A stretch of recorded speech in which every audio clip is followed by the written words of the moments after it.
নামে ভারে নেপাল অনেক পিছিয়ে, বাংলাদেশের সাথে অভিজ্ঞতার বিচারেও পার্থক্য অনেক। তবুও কি তাদের হালকাভাবে নেওয়ার কোনো রকম সুযোগ আছে? বাংলাদেশ দল কি থাকতে পারছে চিল মুডে? একে তো কাগজে কলমে সুপার 8 এখনো নিশ্চিত হয়নি, তার উপর সাউথ আফ্রিকার বিপক্ষে যেভাবে খেলেছে নেপালিরা, চিন্তার জায়গা তো থাকছেই। কমফোর্ট জোনে থেকে ওই নেপালকে বাংলাদেশের হালকাভাবে নেওয়ার সুযোগ থাকছে না। বাংলাদেশ সে ভুল করতেও চায় না।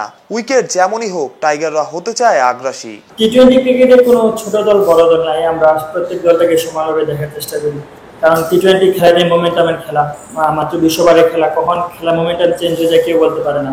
আমরা প্রত্যেকটা টিমকে একইভাবে নেওয়ার চেষ্টা করি। আমরা আমাদের অ্যাগ্রেসিভ ক্রিকেট খেলবো, আমরা আমাদের জায়গায় স্টিক থাকবো, doesn't matter who is the opponent, আমরা সবার সাথে একইভাবে খেলার চেষ্টা করবো। আর উইকেটের কথা যেটা আপনি বললেন, আমরা উইকেটটা দেখছি, উইকেটের মধ্যে কিছু ঘাস আছে এবং একটু শক্ত মনে হলো। সো আনটিল ফার্স্ট বল আসলে কিছু বলা যাচ্ছে না, প্রথম বলটা হওয়ার পরে হয়তো আমরা উইকেট সম্পর্কে কিছু বলতে পারবো। 2 জয় পেলেও একাধিক ক্রিকেটার ফর্মে নাই। শান্ত লিটনরা চূড়ান্ত রকমের অধারাবাহিক, তবুও নিজেদের সামর্থ্যের ওপর বিশ্বাস আছে। আর্নসভিলের ফ্লাড লাইটের আলোয় টাইগাররা চায় নিজেদের রাঙাতে। আমাদের যাদেরকে ওয়ার্ল্ড কাপ টিমের জন্য পিক করা হয়েছে, আমি মনে করি তারাই বেস্ট চয়েস, এবং আমি মনে করি তারা তাদের 100%টা যদি দেয় ইনশাল্লাহ, এবং তারা খুবই চেষ্টা করতেছে নিজেরা 100% দেওয়ার জন্য।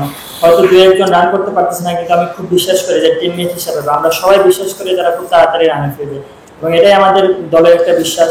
এবং আমরা এই বিশ্বাস নিয়ে মাঠের মধ্যে নামি, আমাদের প্রত্যেকটা প্লেয়ারের উপর আমাদের যথেষ্ট পরিমাণ বিশ্বাস আছে।